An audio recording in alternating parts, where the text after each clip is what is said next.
They say a mother's love is unconditional. I used to believe that until I discovered that unconditional love can be a silent trap, a gilded cage that slowly consumes us, little by little. There's something about the desert air at dawn that cleanses your soul. Every morning as the sun peeks over the Catalina Mountains, painting Tucson's sky in shades of amber and rose, I tend to my garden.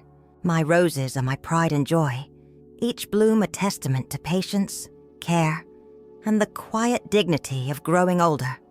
At 62, I thought I had finally found my rhythm in retirement, a peaceful routine of morning walks, afternoon reading, and endless hours nurturing my desert oasis. How quickly peace can shatter with just one phone call. It was the kind of evening when the Arizona heat finally releases its grip, and the world softens into purple twilight. I had just finished watering my American Beauty roses when my phone rang. The moment I heard Michael's voice, my heart clenched. My son, always so composed, sounded like he was barely holding it together. "Mom," his voice cracked. In the background, I could hear my 3-month-old grandson Noah wailing. Not the usual fussy cry, but the kind that speaks of pure exhaustion. We're not handling this well. Emily hasn't slept in days. I don't know what to do anymore. The sound of my daughter-in-law's muffled sobs pierced through the receiver. Emily, who had always prided herself on having everything under control, was clearly falling apart. Without hesitation, I was already moving toward my bedroom, phone pressed to my ear, pulling out my travel bag from under the bed. "I'm coming," I said, my voice steady despite the tremor in my hands. "Just hold on, sweetheart. I'll be there tomorrow." I packed like a woman on a mission. Organic cotton onesies for Noah, the collagen supplements Emily always raved about, reusable diapers because I knew she was particular about those things. The overnight bus to Sacramento would take 12 hours, but I didn't care.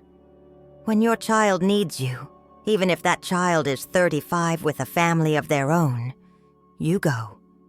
As I zipped up my bag, I caught my reflection in the mirror. Gray hair neatly styled, laugh lines etched around my eyes, wearing the comfortable clothes of a woman who had settled into herself. A widow for 5 years now, I'd learned to find strength in solitude, to build a life that was wholly mine. Yet, here I was, ready to leave it all at a moment's notice.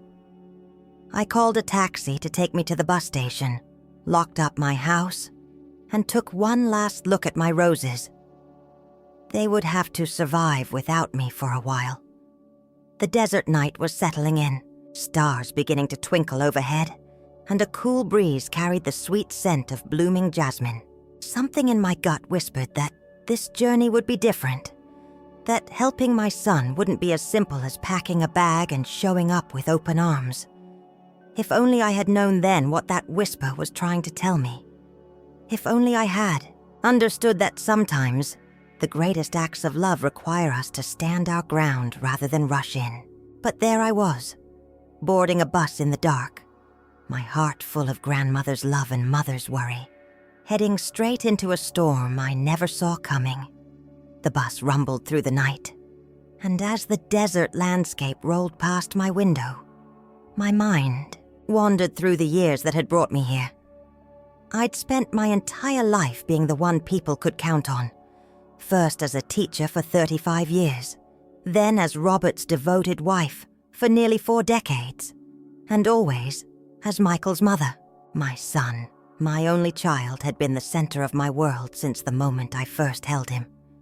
I smiled, remembering how Robert and I had emptied our savings account for Michael's down payment just 3 years ago.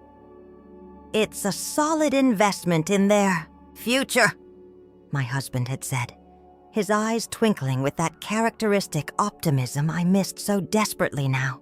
He'd passed away just 2 years later, leaving me to navigate this new chapter alone. The monthly transfers of $3,000 that I still sent to Michael and Emily were my way of keeping his spirit of generosity alive. The bus hit a bump, jolting me from my reverie. An elderly woman across the aisle gave me a knowing look. "Heading to family?" she asked. I nodded, and she smiled. "Grandchildren are life's sweetest reward." If only she knew how bittersweet that reward could be. My relationship with Emily had always been complicated. She was brilliant, ambitious, and fiercely independent, qualities I admired. But there was always something holding us back from true closeness, an invisible wall I could never quite break through. Every gesture I made seemed to be met with polite resistance. The organic baby clothes I'd send would end up in the donation pile. The family recipes I shared would be modified beyond recognition. Still, I kept trying, kept reaching out, kept hoping. The night stretched on, and I found myself scrolling through photos on my phone. Noah's birth 3 months ago had been a moment of pure joy. But even then, I'd sensed Emily's discomfort with my presence in the delivery room. I'd step back, giving them space, always giving space. Sometimes I wondered if that's all I did nowadays. Step back, make room, try not to impose. A text message lit up my screen.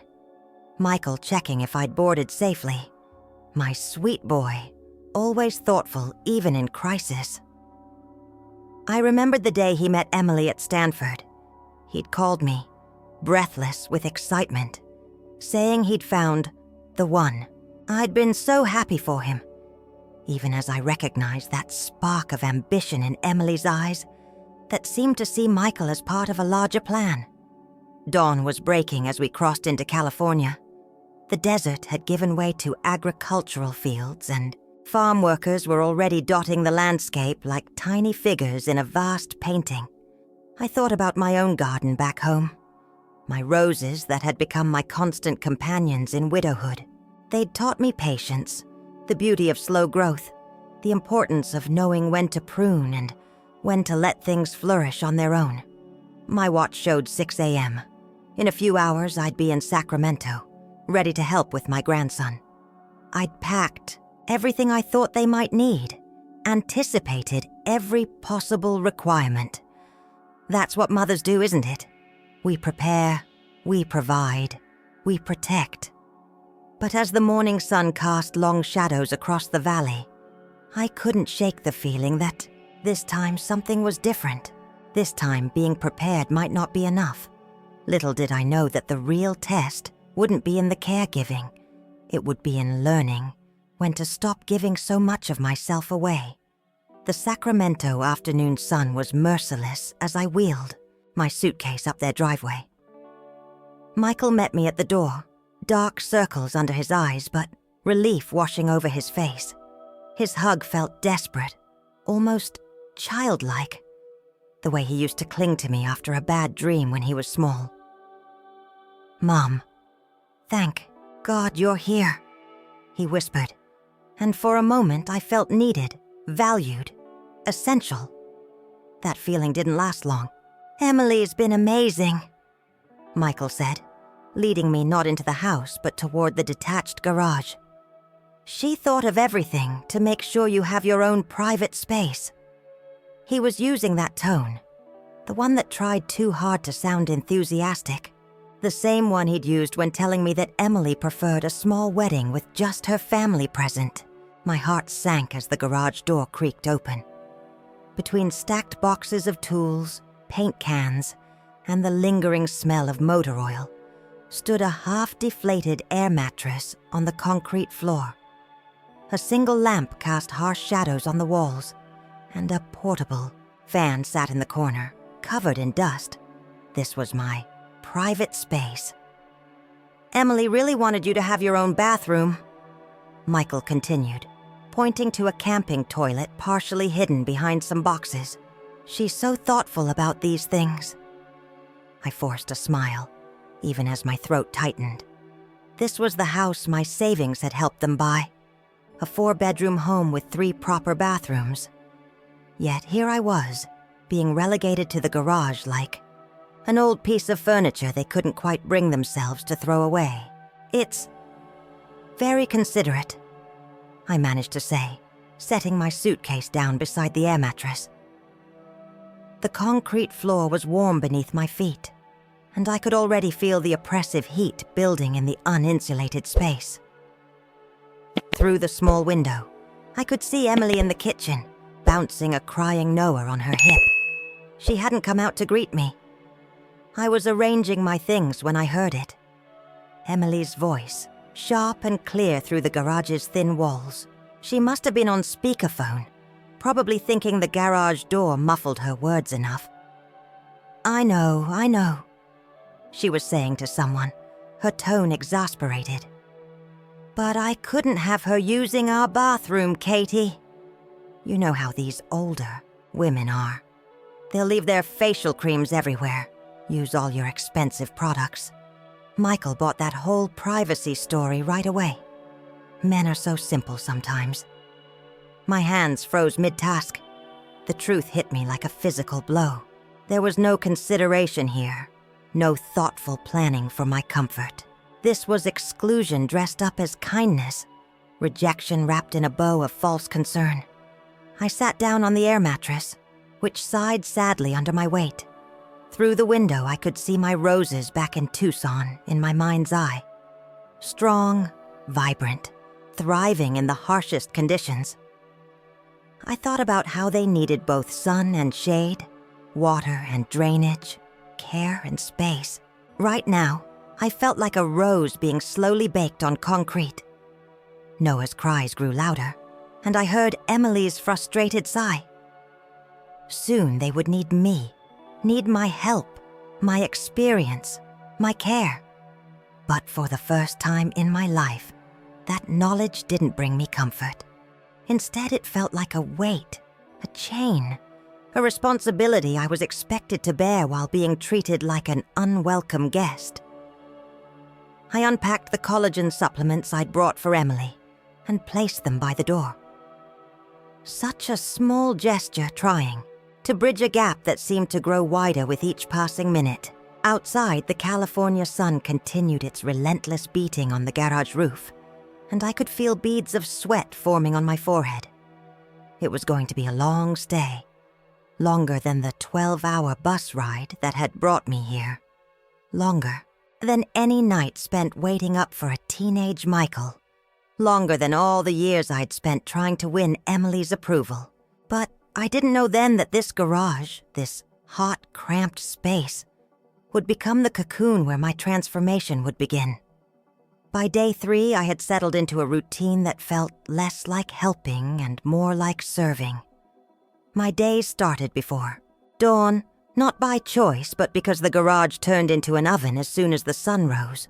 I would slip into the main house while everyone was still asleep, sterilizing bottles, preparing formula backups for when Emily was too tired to nurse, and trying to make myself useful without leaving any trace of my presence. The house that my savings had helped purchase had become a maze of unspoken rules. Don't leave anything in the bathroom. Don't use the kitchen between certain hours. Don't turn on the AC too high.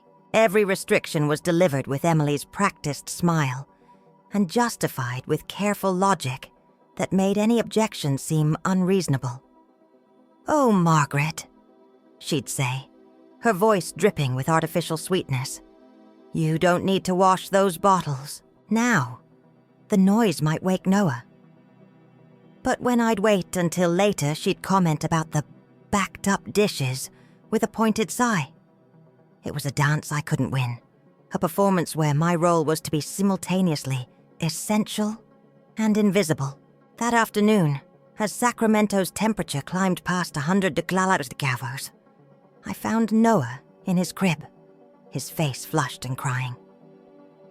The nursery was stifling. Emily had drawn all the curtains to keep the heat out, she'd explained. But the room felt like a sauna. I remembered the old industrial fan gathering dust in the garage.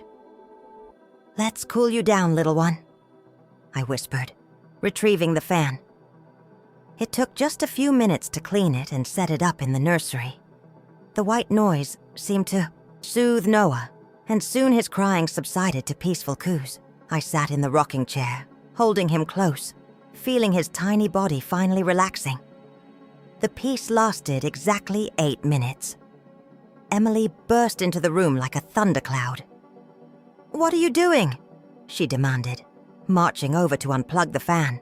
"Do you have any idea how much our electricity bill was last month? We're not made of money." I wanted to remind her about the $3,000 I still deposited into their account each month. I wanted to point out that this house's down payment had come from my life savings. I wanted to ask if my grandson's comfort was worth less than a few dollars of electricity. Instead, I said nothing. I just held Noah closer, feeling his weight in my arms, his soft breath against my neck. But something shifted in me at that moment. Perhaps it was the way Emily's words echoed in the nursery, or how Noah instinctively curled into my embrace, seeking comfort. For the first time, I saw clearly what I had refused to see before. This wasn't about fans or electricity bills. It wasn't even about money. This was about power, about keeping me in my place, about ensuring I understood my role as a convenience rather than a family member. Each small humiliation, each restricted access, each backhanded comment was another brick in the wall they were building around me. Later that night, as I lay on my slowly deflating air mattress in the garage, listening to the distant sound of Noah's cries through the walls, I found myself thinking about boundaries. Not the ones they had set for me, but the ones I had failed to set for myself. I thought about how love and devotion can sometimes become chains that bind us to situations that diminish our dignity. A moth fluttered against the single bare bulb hanging above me, casting erratic shadows on the wall. Like that moth, I had been drawn to the light of family obligation, beating my wings against an invisible barrier, never questioning whether I deserved more than just proximity to warmth. But questions were beginning to form in my mind, taking root like the hardy desert plants in my garden back home. Questions about worth, about respect, about the price we pay for unconditional love, and somewhere in the hot, dark silence of that garage, a small voice inside me whispered that maybe, just maybe, it was time to stop paying that price. Sometimes the truth comes to you in whispers, and sometimes it falls into your lap like a book from a shelf. For me, it came in the form of a worn leather notebook I found while organizing Noah's scattered toys and books. It had slipped between the nursery chair and the wall, its pages slightly curled from humidity. Emily's name was written in precise letters on the first page. I knew I shouldn't read it, but after days of suffocating politeness and veiled insults, something in me needed to know the unvarnished truth. My hands trembled as I opened it, and there it was. Emily's true thoughts, laid bare in her neat handwriting. Margaret is so controlling. She thinks she knows everything about babies just because she raised one 30 years ago. She's always hovering, always there, sucking up all the air in the room. Thank God she's in the garage. I couldn't handle her energy in the house, 24/7. She probably thinks she owns this place just because she helped with the down payment. Classic manipulative behavior. Each word was a knife, precise and sharp. But strangely, instead of pain, I felt something else stirring inside me. Clarity. The fog of self-doubt began to lift, replaced by a cold, clear understanding. I wasn't imagining the hostility. I wasn't being oversensitive. This was calculated, deliberate diminishment. I heard footsteps in the hallway and quickly returned, the notebook to its hiding place. As I straightened up, my reflection caught my eye in the nursery window. I saw a woman who had given everything, her savings, her time, her love, and received contempt in return. But I also saw something else strength, dignity, and the wisdom that comes from years of nurturing others. That evening, while Emily was on another of her lengthy phone calls and Michael was lost in his TV shows, I sat in my garage-turned-prison and opened my banking app. I stared at the automatic transfer setup. $3,000 monthly to their joint account. My finger hovered over the cancel button, but I didn't press it. Not yet. This wasn't about revenge. It was about restoration of my dignity, my autonomy, my self-respect. Instead, I began to make notes of my own on my phone. Every dismissive comment, every restricted access, every moment of calculated exclusion. I documented the temperature in the garage, 102-degree harshest at its peak, the hours I spent caring for Noah, the tasks I performed daily. I was building my own record, not with anger, but with the same methodical precision I once used to grade papers during my teaching years. I also started taking photos, subtle ones, the garage setup, the camping toilet they expected me to use, while 3 proper bathrooms sat empty inside. The expensive organic baby products Emily ordered with my monthly contributions. Not for confrontation, but for remembrance, to remind myself later that this wasn't a dream, that I wasn't imagining things. Then I did something I hadn't done in years. I started researching. Local community centers in Tucson, senior travel groups, ceramic classes I'd always wanted to take. I began to sketch out a different future, one that didn't revolve around being an ATM and an on-call nanny, one where my worth wasn't measured by my utility to others. As I planned, Noah's cries drifted through the walls. Without thinking, I rose to go to him, then stopped. For the first time, I waited. 1 minute, 2, 3. Let them handle it. Let them feel what it's like without the safety net they took for granted. Emily's frustrated voice carried from the nursery. "Where's Margaret? Isn't this why she's here?" But I stayed in my garage, continuing my quiet planning. The time would come for action, but not yet. Like my desert roses back home, I needed to gather my strength, store my resources, and prepare for the right moment to bloom. A text from Michael lit up my phone. "Mom, can you come help? Noah won't stop crying." I looked at the message for a long moment, then set the phone aside. Sometimes love means not rushing in. Sometimes strength means staying still. And sometimes the most powerful response is silence. Dawn broke over Sacramento, painting the garage window in shades of pink and gold. I hadn't slept much, but my mind was clearer than it had been in years. My phone showed 3 missed calls from Michael from the night before, and a string of texts that grew increasingly desperate. "Mom, please come help. Noah's been crying for hours.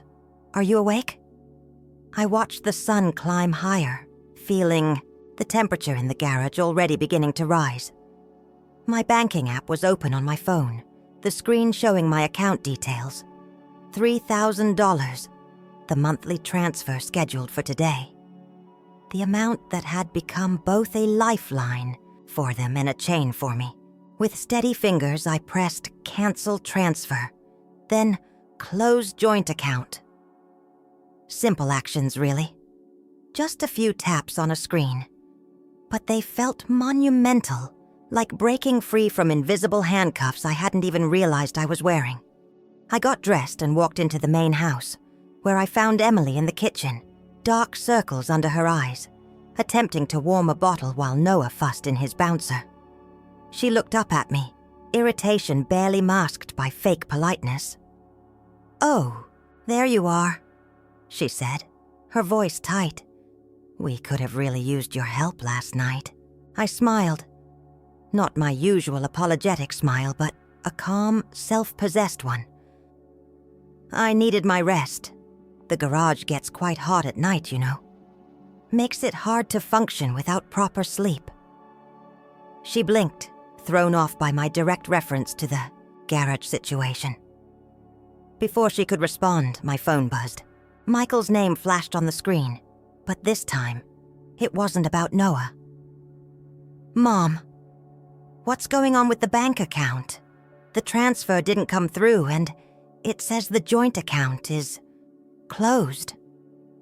I walked out onto their back patio, away from Emily's suddenly alert ears. The morning air was still cool here, so different from the stifling garage. Yes, Michael, I've made some changes to my banking arrangements.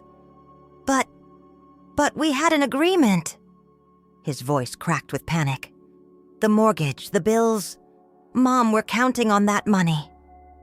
Just like I was counting on having a proper place to sleep while helping with my grandson. My voice remained steady, surprising even me. Or like I was counting on being treated with basic dignity in the house my savings helped buy. Silence on the other end. Then, Emily said you wanted privacy, did she? Perhaps you should ask her about the phone conversation I overheard. About how she didn't want to share a bathroom with me. About how she manipulated you with that privacy story. More silence. In the kitchen, I could see Emily trying to pretend. She wasn't watching me through the window, her movements jerky and nervous as she prepared Noah's bottle. I'm leaving today, I continued. My roses need tending back home, and I think you and Emily need to learn to handle things on your own. Mom, please. Michael's voice was small now, like when he was a child asking to sleep with the light on. We need you. No, sweetheart. You need my money and my labor. There's a difference. The words hurt to say, but they needed to be said. I'll always be your mother and Noah's grandmother, but I won't be your ATM anymore. I ended the call and walked back inside. Emily was now sitting at the kitchen table, furiously typing on her phone. Within minutes, my own phone buzzed with notifications. Emily had already started her social media assault. A vague post about toxic family members and entitled older generations.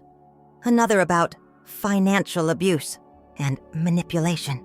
I packed my bags methodically, carefully, while Noah's cries echoed through the house. Neither Michael nor Emily spoke to me as I called for a taxi. But as I was walking out, I turned and said quietly, Noah's rash. It's probably the industrial laundry detergent Emily insists on using. Try something gentler, without perfumes. And when you're ready to actually talk, really talk, you know where to find me. The taxi pulled up as the morning sun hit the roses Emily had planted in the front yard.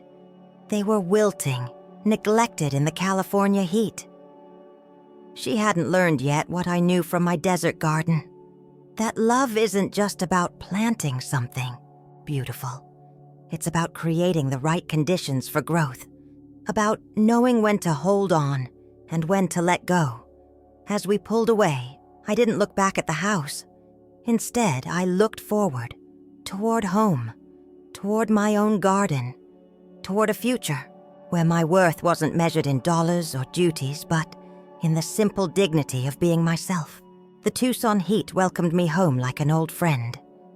My roses had survived my absence, their resilient blooms nodding in the afternoon breeze as if to say they'd known I'd return.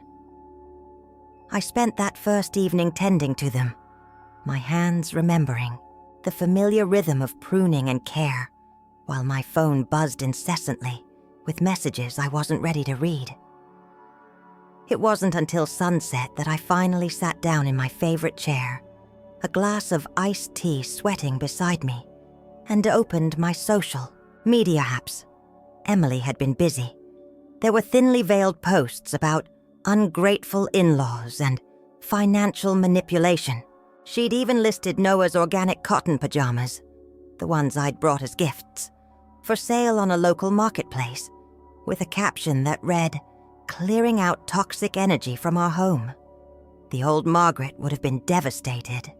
The old Margaret would have immediately transferred money back into their account, apologizing for any misunderstanding. But I wasn't that Margaret anymore. Instead, I found myself chuckling at the dramatic performance of it all.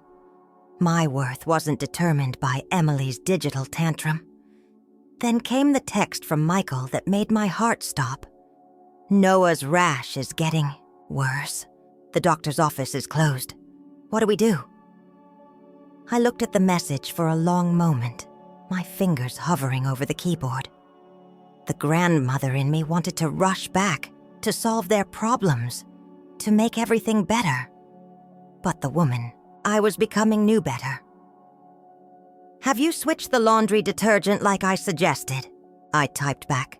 No. Emily says that's not the problem. I took a deep breath and responded. When you're ready to try my suggestion, let me know. I'm happy to recommend some brands that worked for you when you were a baby. The response was immediate. Mom, please, we need you here.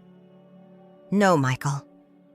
You need to learn to stand up to Emily and make decisions for your son's well-being. I'm here for advice, but I won't come running anymore.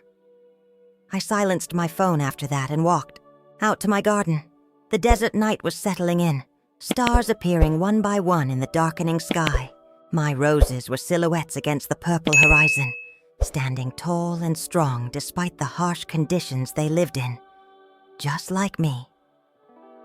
The next morning, I woke to more missed calls and a voicemail from Michael. Noah had developed a fever, and they'd ended up in the emergency room. My heart clenched, but I held my ground. Hours later, another message came. The doctor says it's an allergic reaction. We're switching all his clothes to hypoallergenic detergent. I smiled sadly at my phone. Sometimes love means letting people figure things out for themselves, even when it hurts to watch them struggle. I sent back a simple text. I'm glad you found the answer. Noah's health comes first. That afternoon, I did something I hadn't done in years. I signed up for a ceramics class at the local community center. As I filled out the registration form, I realized it was the first thing I'd done purely for myself in longer than I could remember. The monthly fee was exactly $3,000 less than what I used to have available. My phone pinged again. This time it was a notification from Emily's social media, a long post about learning and growing and accepting advice from experienced mothers. No direct acknowledgement of me or her previous hostile posts, of course. But between the lines, I could read the reluctant admission that I'd been right about the detergent. I set my phone aside and looked at my roses again. They were thriving now, their blooms more vibrant than ever. Like them, I had been planted in harsh soil, faced scorching heat, and emerged stronger. Emily's digital barbs were nothing compared to the inner fortitude I'd developed. The sun was setting again, painting the sky in brilliant oranges and pinks. In my garden, the evening primrose was beginning to open, its delicate petals unfurling in the cooling air. Some flowers, I realized, only bloom when the heat of the day has passed. Some strength only emerges after the worst of the storm. I picked up my new course schedule from the coffee table, running my fingers over the words, Introduction to Pottery. In 2 days, I would sit at a wheel, feel clay taking shape beneath my hands, create something new. The thought filled me with a quiet joy that no amount of money could buy. The call came at 2 a.m., 3 days after I'd started my pottery class. My hands were still chalky with clay dust when I answered the phone to hear Michael's voice, raw with panic. Mom, we're at the Sacramento Children's Hospital. Noah's fever won't break. It's been 3 days. The doctors are running tests. But Emily's falling apart and I don't know what to do. I could hear the beeping of hospital monitors in the background. And beneath that, the sound of my grandson's weak cries.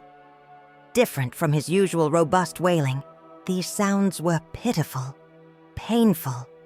My heart constricted. Have they checked for secondary infections? Sometimes allergic reactions can... Mom. Michael interrupted, his voice cracking. I don't need medical advice right now.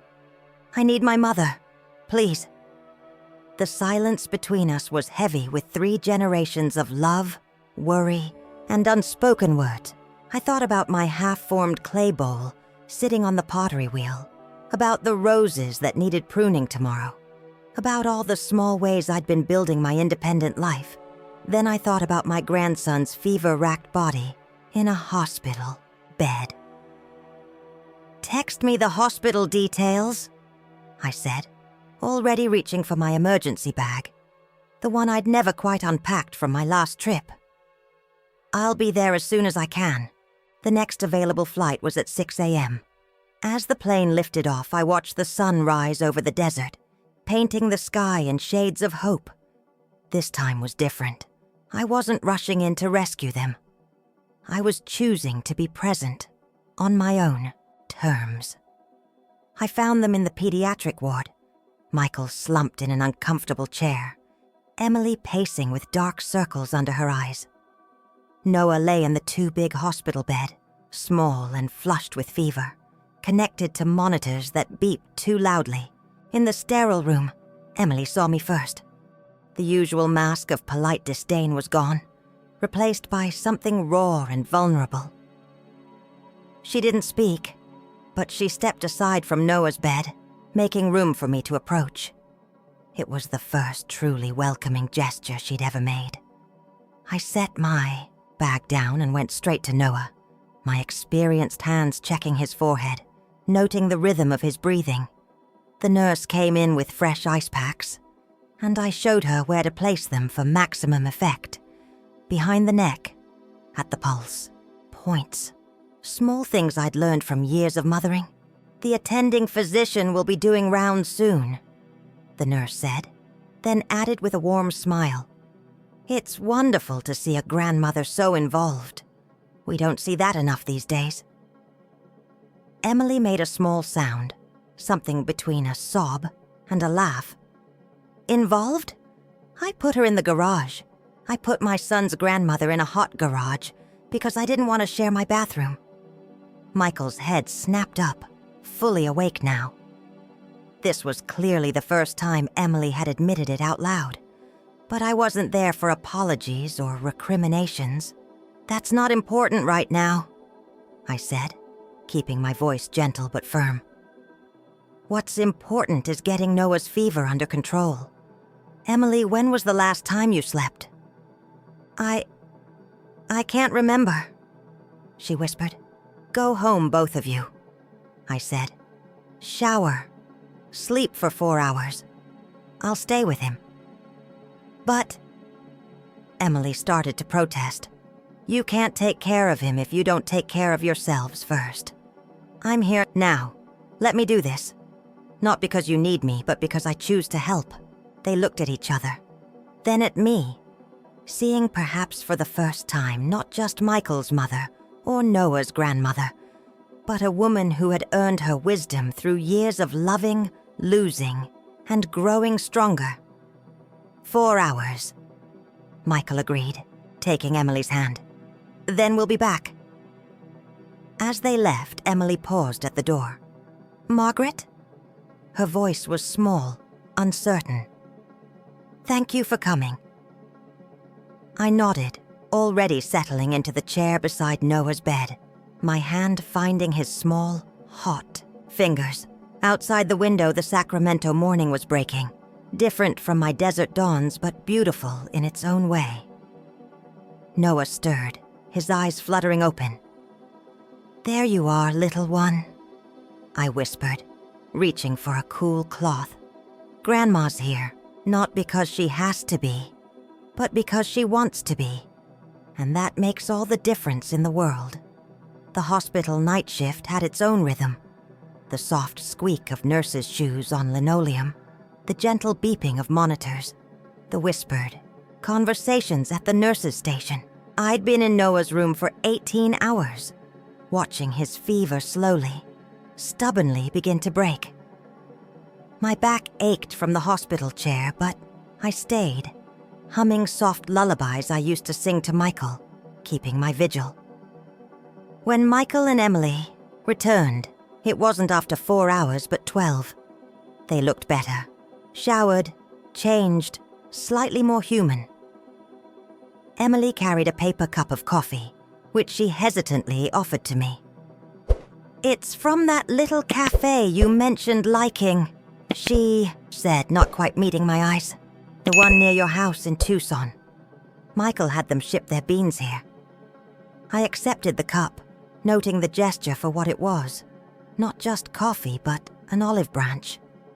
The rich aroma of my favorite roast filled the sterile hospital air. A small piece of home in this antiseptic environment. "His fever's down to 101, I reported, professional and calm. The nurse said the new antibiotics seemed to be working. The allergic reaction had weakened his immune system, making him susceptible to a secondary infection, just as I'd suspected." Emily flinched slightly at the indirect reference to her dismissal of my earlier advice about the detergent, but instead of the defensive reaction I'd come to expect, she simply nodded. "I found all the organic pajamas I'd listed for sale," she said quietly. "I'm washing them with the hypoallergenic detergent you recommended. The pediatrician said we should stick to that from now on." I took a sip of my coffee, letting the moment breathe. No accusation, no triumph, just quiet acknowledgement of the truth. Michael had moved to Noah's bedside, his hand gentle on his son's forehead. "Mom, about the money," he started. "That's not a discussion for now," I said firmly. "When Noah's better, when we're all thinking clearly, then we can talk about building a different kind of relationship. One based on respect rather than dependency." A young resident came in then, checking Noah's vitals. She smiled at me. "You must be the grandmother who knew about the cooling pressure points. The nurses have been talking about you. Would you mind sharing some of your experience with our pediatric nursing students? We always value practical knowledge passed down through generations." Before I could respond, Emily spoke up. "She's amazing with babies. She raised Michael alone while teaching full-time, and she's been trying to tell us about natural remedies and gentle products since Noah was born. We just..." She paused, swallowing hard. "We weren't really listening." The resident nodded appreciatively and made some notes in her chart. After she left, silence fell in the room again, but it was different now. Less charged, more contemplative. I stood up, gathering my things. "I'm going to get some real sleep at a hotel nearby. I'll be back in the morning." "You could stay with us," Emily offered. "In the guest room this time. It's where you should have been from the start." I smiled but shook my head. "Thank you, but no. I've booked a room at the Marriott. I prefer it that way." Understanding flickered in Michael's eyes. This was the new normal. His mother would help, would love, would support, but would no longer compromise her dignity or comfort to do so.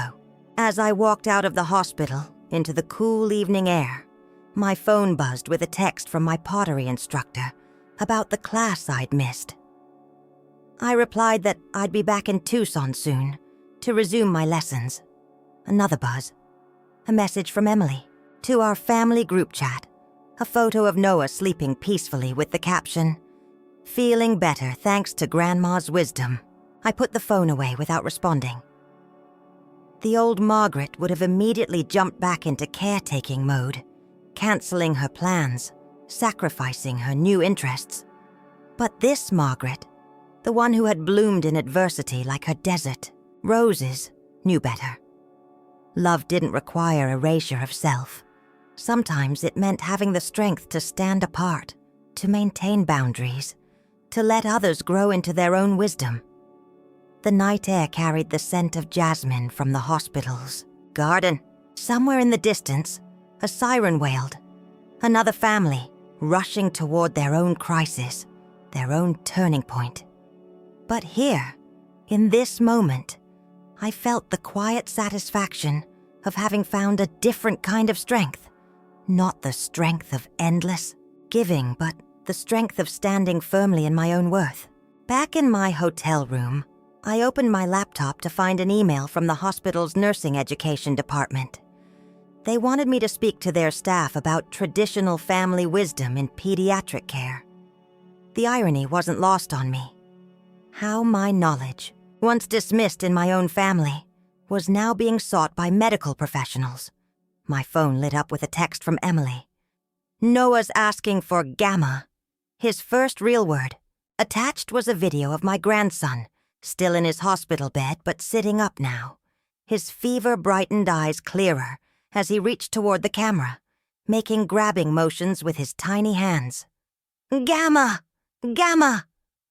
I watched it 3 times, tears rolling down my cheeks.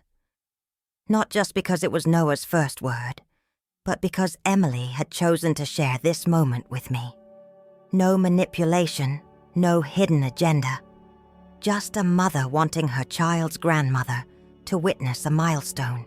A knock at my hotel room door revealed Michael, looking exhausted but less haunted than before. "You didn't have to come," I said, letting him in. "You should be with Noah." "Emily's got him. He's doing much better." He sat heavily in the room's armchair. "Mom, I need to say something." I sat on the edge of the bed, maintaining the physical distance that matched our new emotional boundaries. "I'm listening.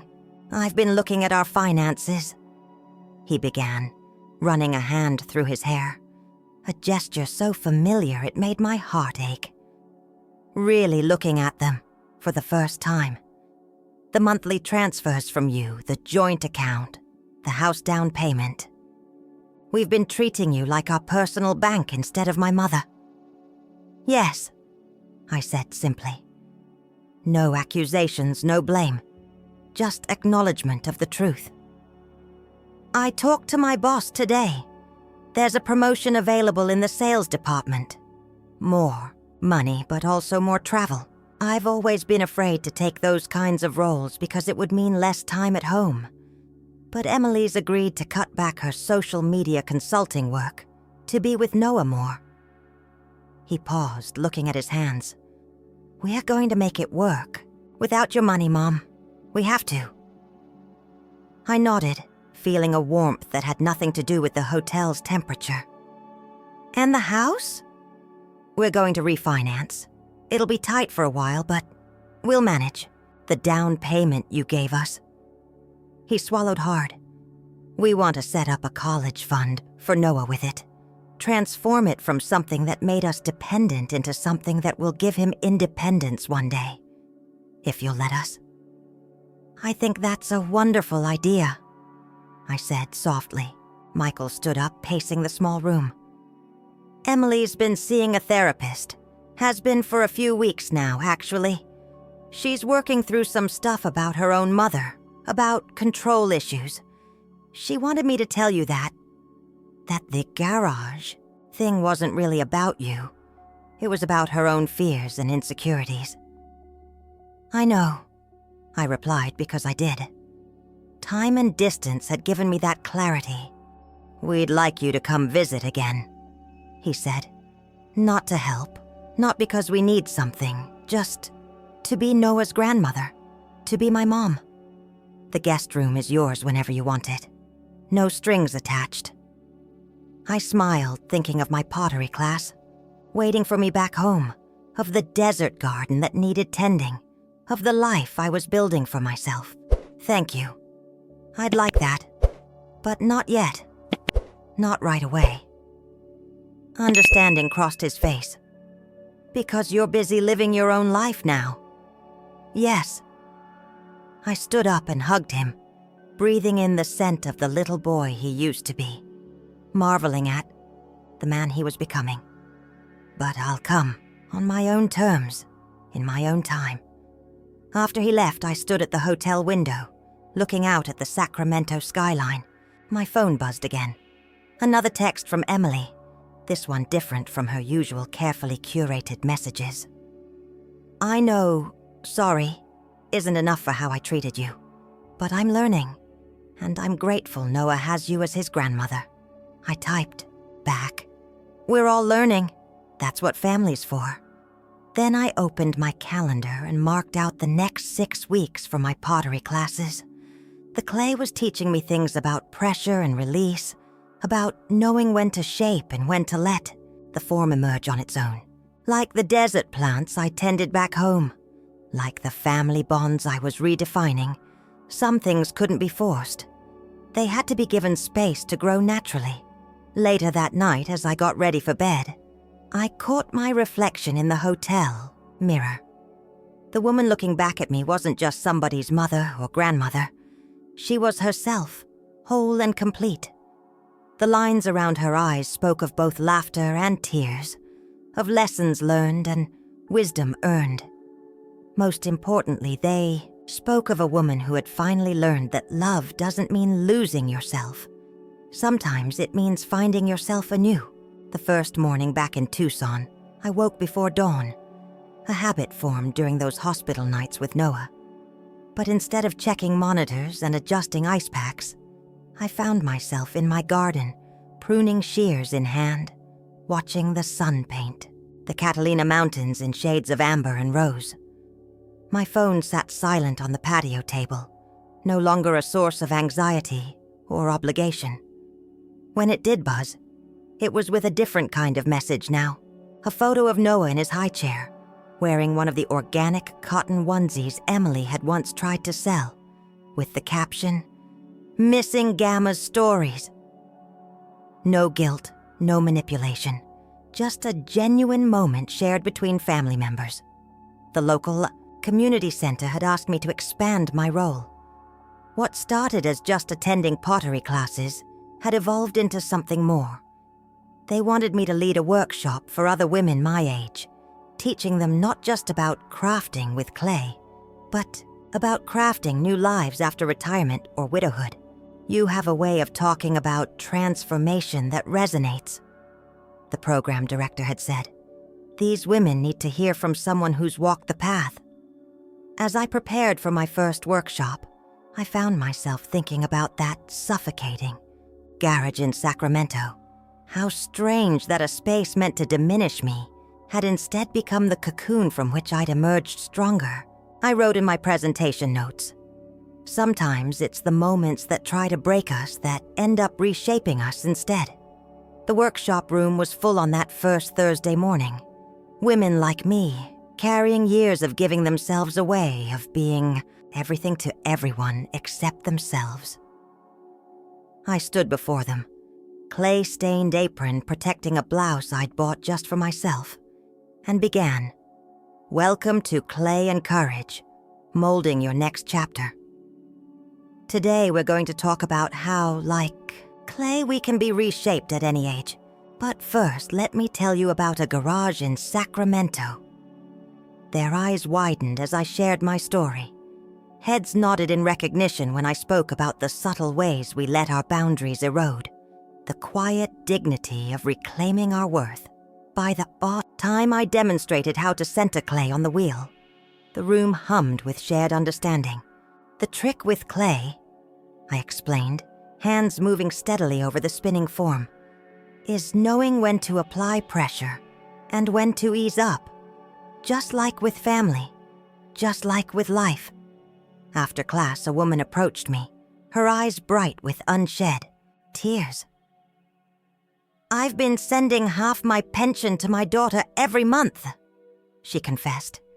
"She says she needs it for the grandkids, but I see her vacation photos on Facebook. I don't know how to stop." I gave her a gentle smile, recognizing my former self in her words. "Let's talk about that. Not about stopping all at once, but about building yourself up first. What's something you've always wanted to do?" That evening, as I tended to my roses, my phone rang. It was Michael. "Mom, you'll never believe what Emily did today." he said, excitement in his voice. She's started a parenting blog about learning from extended family wisdom. She's calling it Modern Meets Traditional. The first post is about you, about how your natural remedies helped Noah during his hospital stay. I listened, pruning a particularly stubborn branch. That's wonderful, Michael. Has she found her own voice with it? Yeah, she has. It's not about showing off the perfect life anymore. It's real, you know. She even wrote about the garage incident, called it her wake-up call about pride and prejudice. After we hung up, I sat in my garden, watching the desert sunset. My hands still bore traces of clay from the day's workshop, and my roses were spreading their evening fragrance through the cooling air. A notification popped up on my phone. Emily had tagged me in her blog post. I didn't read it immediately. Instead, I took a photo of my clay-stained hands holding a perfect rose bloom and posted it with the caption, "Some things need to break down completely before they can bloom anew. Like clay, like relationships, like us." Later, as I washed the clay from my hands, I thought about how life shapes us all. Like water over stone, like hands over clay. The ghost of Robert seemed to smile from the framed photo on my wall, as if to say he'd known all along I'd find my way. I opened my calendar to mark the date for next week's workshop. There, already penciled in, was a reminder. Noah's video, call 10 a.m. But now it felt different. Not an obligation, but a choice. Not a duty, but a joy. I was no longer just the grandmother who gave everything away. I was Margaret, the woman who had learned to hold both love and boundaries in the same steady hands that shaped clay and tended roses. My story had taken on a life of its own. Emily's blog post about our journey had gone viral in parenting circles, and suddenly, my pottery workshops at the community center had waiting lists. Women from all over Tucson were coming to hear about the grandmother who chose self-respect over sacrifice. Tell us about the moment you knew things had to change, they'd ask, hands working clay as they worked through their own stories of giving too much. The irony wasn't lost on me. How my lowest moment had become a beacon for others. But isn't that how desert flowers work? They bloom most brilliantly after the harshest conditions. One Tuesday morning, as I was setting up for class, I received an unexpected call from Emily. "I've been invited to speak at a mother-in-law and daughter-in-law reconciliation workshop," she said, her voice carrying a hint of nervous excitement. Would you consider speaking with me? As a pair?" I paused, my hands hovering over a ball of clay. "What would we talk about?" "About how getting it wrong helped us get it right. About how your strength in setting boundaries helped me face my own issues." She hesitated. "About how sometimes the garage isn't just a garage." I found myself smiling. "Yes," I said. "I think we have something worth sharing." That evening, I received a package from Sacramento. Inside was a ceramic mug, clearly handmade by amateur hands. Emily had started taking pottery classes too. Wrapped around it was a photo of Noah playing in their garden, wearing overalls covered in mud. The caption read, "Learning from Gamma, that sometimes the best growth happens when you're not afraid to get your hands dirty." Michael called while I was making dinner. "Mom, you've started quite a movement here." He chuckled. "Emily's blog has connected with so many families dealing with the same issues. And guess what? That promotion I took? The extra income means we can finally stand on our own feet. We're even starting to put money aside for Noah's college fund." "I'm proud of you both," I said, and meant it. Later, as I sat in my garden watching the sunset, I scrolled through the comments on my community center's new online workshop announcement. Women sharing their stories of finding themselves after years of losing their way. Grandmothers learning to say no without guilt. Mothers-in-law and daughters-in-law finding new ways to connect. My phone buzzed with a video call. Noah's bedtime story time, our new weekly tradition. As his little face filled my screen, babbling about his day, I realized that love flows more freely when it's given from a place of strength rather than obligation. "Gamma," he said, pressing his face close to the camera. "When you visit, can we play with clay?" "Of course, sweetheart," I replied. "But first, let me tell you about the desert roses in my garden. They're blooming again, you see, stronger than ever before." The conference room at the Sacramento Marriott felt worlds away from that stifling garage. Emily and I stood side by side at the podium, facing an audience of mothers-in-law and daughters-in-law, all seeking the wisdom we'd gained through our struggles. This time, I wasn't staying in their house or sleeping on an air mattress. I had my own hotel suite, booked with the speaking fee they'd offered us. "It's not about winning or losing," Emily was saying, her voice clear and confident.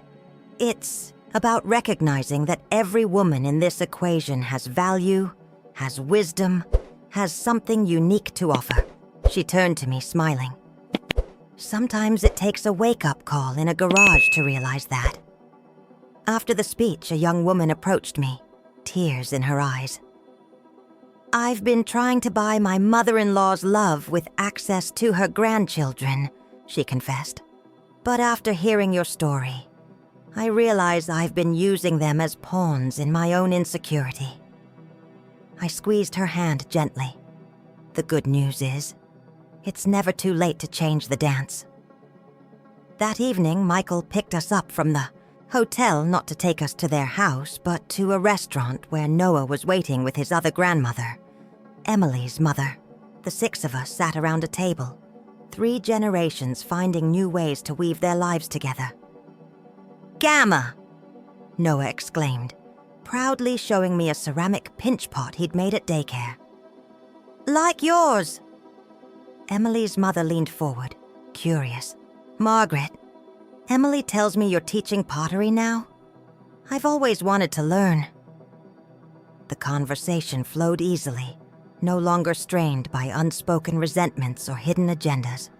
When the check came, Michael insisted on paying. "Mom, you taught me that independence goes both ways," he said with a wink. Back in my hotel room, I opened my laptop to find emails from women who'd attended the workshop. One caught my eye, a grandmother from Boston who'd been channeling her entire pension into her children's mortgages. "Today, I opened my own savings account," she wrote. "Small steps, but I'm finally putting myself first." My phone buzzed with a text from Emily. "Thank you for today, for everything. Noah's asking if you'll come over tomorrow. He wants to show you his garden, but no pressure. We understand if you have other plans." I smiled at those last words. No pressure. Such a small phrase, but it represented miles of growth. I texted back, "I'd love to see his garden," after my morning meeting with the hospital board about expanding the Grandmother Wisdom program. As I got ready for bed, I caught my reflection in the mirror. The woman looking back at me stood tall, confident, whole. My hands bore the elegant markings of clay and garden soil, and my heart carried the warmth of family love. Not the suffocating kind that demands everything, but the nurturing kind that allows everyone to grow. Tomorrow I would visit their home, not as a convenience or an ATM, but as a grandmother who had earned her place of respect. I would admire Noah's garden, share stories over coffee with Emily, and then return to my own life, my own pursuits, my own path.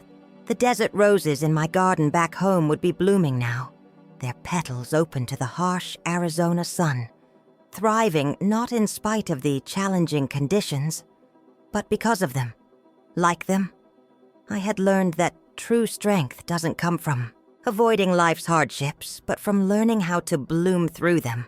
The morning sun streams through my kitchen window in Tucson as I pack my carry-on for a weekend trip to Santa Fe with my pottery group. My phone lights up with a FaceTime call from Noah, his morning ritual now that he's 4.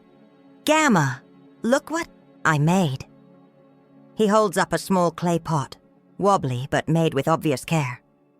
"Just like you taught me when you visited." Behind him, Emily adjusts the camera. She's different now, more settled in her own skin, less concerned with projecting perfection. "We've been practicing for your next visit," she says. "Noah's turned our garage into his art studio.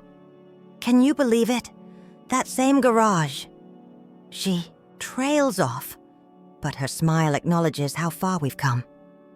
The garage that was once my prison has become Noah's creative space, transformed by love and understanding rather than resentment. Sometimes the universe has a poetic way of healing old wounds. "I'll see your masterpieces next month," I promise Noah.